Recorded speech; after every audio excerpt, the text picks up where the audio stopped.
On m'a posé la question, comment je veux fabriquer, mes trottoirs à l'échelle Z? Avec quoi? Quel matériel? Et cetera. Donc, nous allons voir ça ensemble aujourd'hui. Mais avant tout, bonjour à tous et bienvenue sur la chaîne Martial Z Modélisme.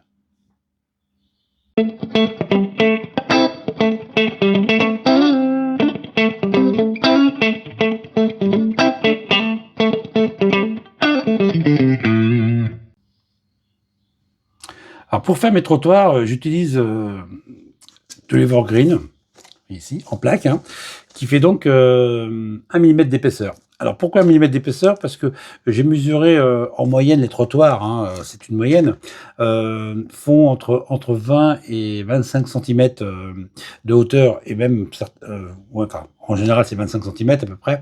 Et donc en prenant 1 millimètre, on est à 22, donc pour le modélisme c'est parfait. En plus, c'est facile à travailler. On pourrait prendre du carton, on pourrait prendre d'autres matériaux, mais l'Evergreen, ce qui est bien, c'est que c'est facile à travailler, c'est facile à peindre, et puis c'est pas fragile du tout, hein. Donc voilà pourquoi j'utilise ce système. Ensuite, la largeur des trottoirs, eh bien, elle varie selon les endroits, hein. Moi, j'utilise en général une moyenne de, de 5 à 6 millimètres de largeur. 5 millimètres, ça représente un trottoir de 1,10 m. Alors bien sûr, pour ce que je vais faire aujourd'hui, c'est ce que j'utilise comme cote. Mais bien sûr, dans certaines villes, il y a des fois, j'utilise des trottoirs de 1 cm, hein, qui font 2,20 m, ça dépend, même voire plus grand. Je vous montrerai une vidéo sur le réseau sur mon réseau, la partie de droite. Il y a des endroits, c'est carrément des trottoirs qui font 3 cm, voire plus. Donc, je vais vous montrer comment moi je travaille, comment je fais mes trottoirs. C'est très simple, hein, franchement. Une fois qu'on a donc utilisé, qu'on va utiliser, pardon, un réglé, un petit crayon de papier, et puis le cutter, et puis on y va, hein. Donc, alors, ce qui est aussi important, c'est que là, je vais vous montrer un exemple. Vous voyez, j'en ai fait un ici, parce que avant, j'ai mesuré sur la maquette ce qu'il me fallait comme longueur. Bien sûr, ici, je vais faire une chose un peu plus courte parce que je le garderai pour plus tard. Donc voilà, je vais donc tracer. Alors, je trace 5 millimètres, hein, toujours au réglé. Je fais un petit trait comme ça, tout simple. Je fais 5000, ce qui va correspondre environ à 5000 et demi. Voilà. Je trace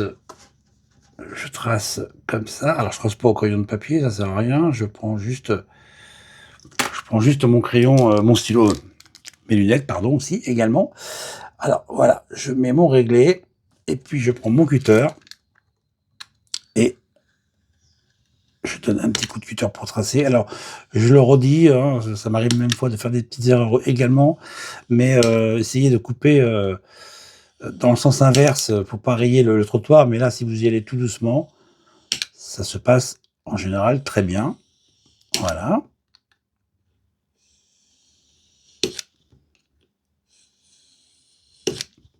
Voilà, voilà. Donc là, on insiste un petit peu plus et on doit bientôt arriver à avoir coupé notre petit trottoir.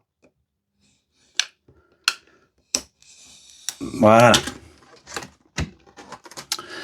Donc ensuite, je prends toujours ma petite lime pour limer, parce que c'est vrai que au niveau de la coupe, ça donne toujours une petite boursouflure. C'est pas très joli.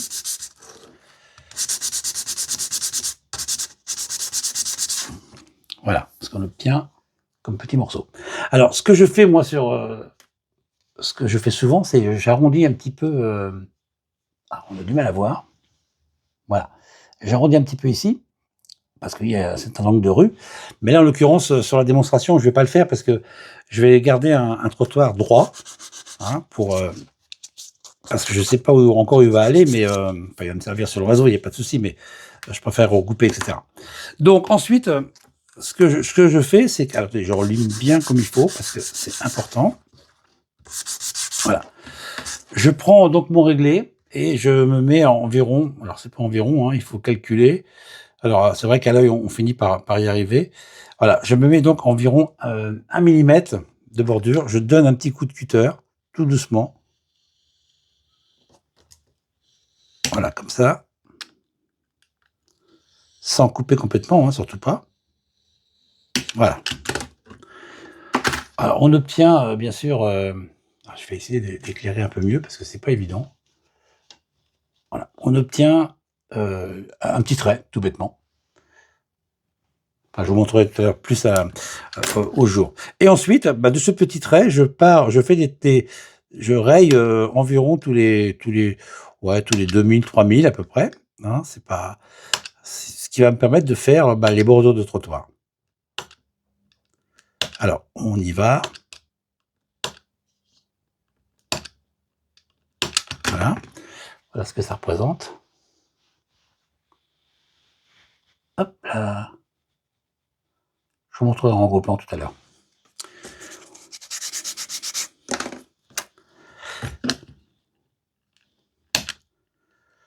Alors, moi, ce que je fais ici, je fais tous les 2 à 3000. Hein, c'est pas, on va pas mesurer parce que c'est compliqué, mais c'est à l'œil, on y arrive.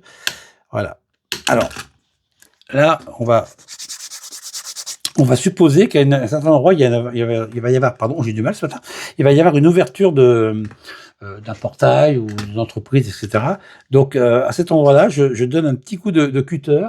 Vous voyez, ici, attention au doigt, je donne un petit coup de cutter sur environ 1,5 cm à peu près, hein, puisque l'ouverture, ça fait, si on fait 1 cm, ça fait 2,20 m. Donc, voilà, je casse carrément je casse l'angle. Voilà, donc là, j'ai cassé l'angle sur à peu près 2 cm, je vais mesurer. Oui, 2 cm. Donc, on va creuser un petit peu plus.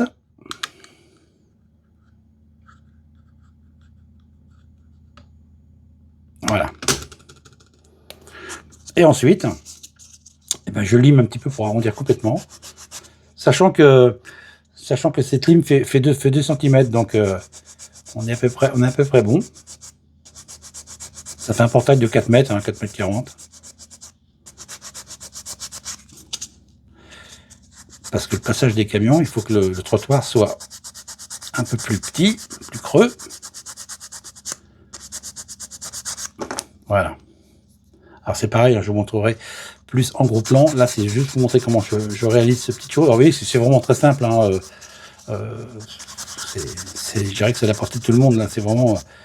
Mais moi, j'avais pensé à ça parce que je trouve que ça donne un super effet au niveau de la maquette. Donc ensuite, je continue à faire mes petites bordures. Voilà. Comme ça, je pourrais faire mes petites bordures au niveau du trottoir qui est beaucoup plus petit, beaucoup plus creux. Voilà.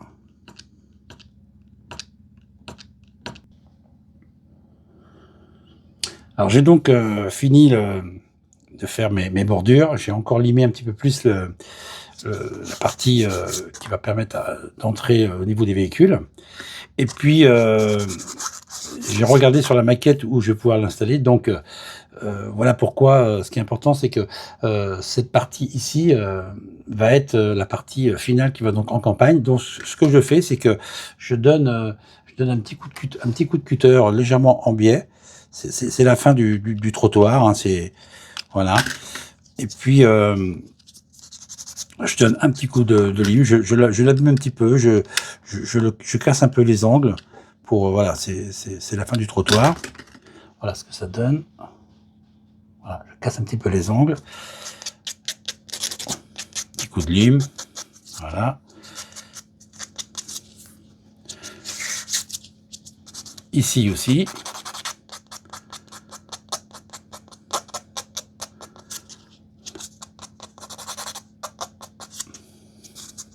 Alors on dit légèrement, mais voilà. Donc maintenant, ce qu'on va donc réaliser, c'est parce que vous voyez, c'est presque fini. On va donc passer la peinture. Je vais vous mettre la référence du gris que j'utilise, et puis on y va.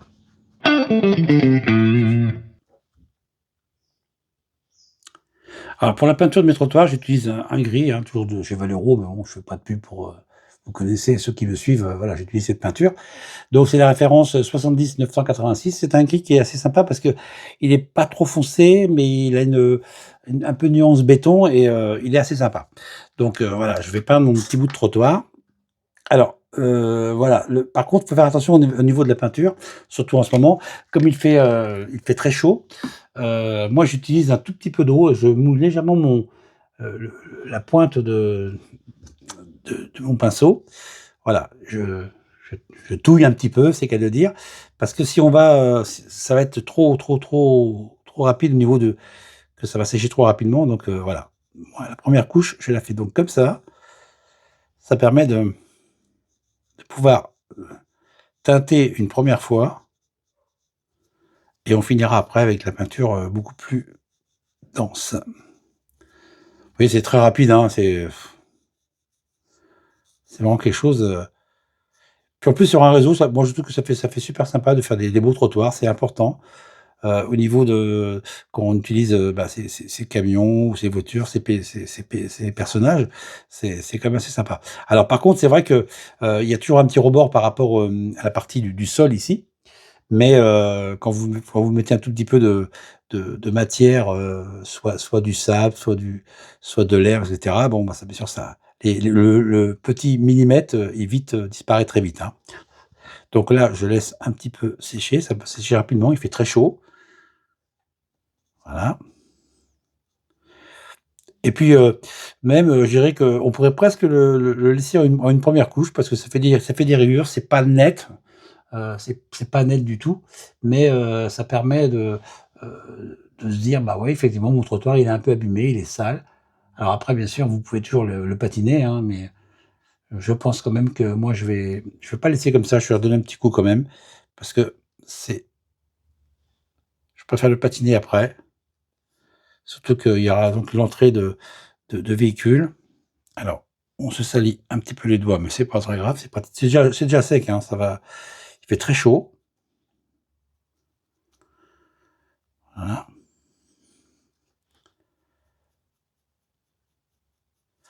Alors après, moi, ce que je passe quand il est, heu, quand il est collé sur le réseau, je passe un petit peu de lavis, heu, vraiment dilué, comme ça les bordures, les joints de bordure, ressortent et ça fait super joli.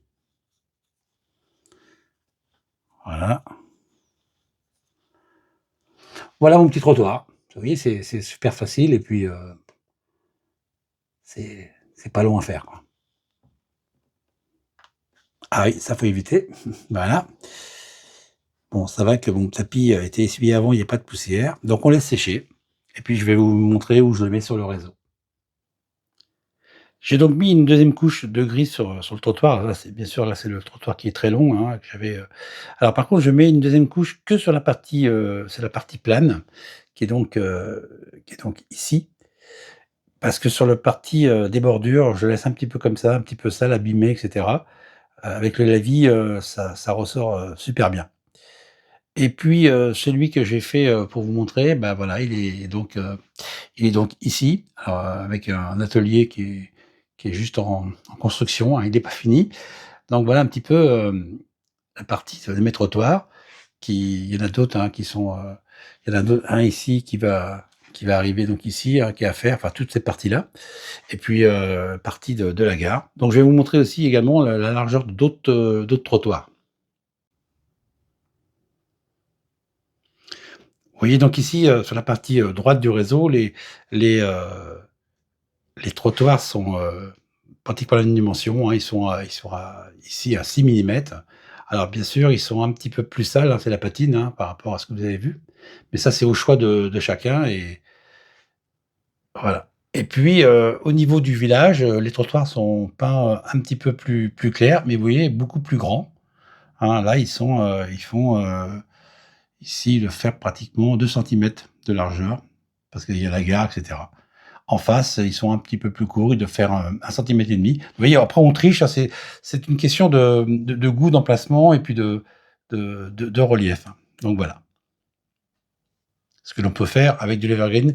Alors c'est vraiment, c'est un coût, minimum et c'est super facile à faire et c'est très rapide.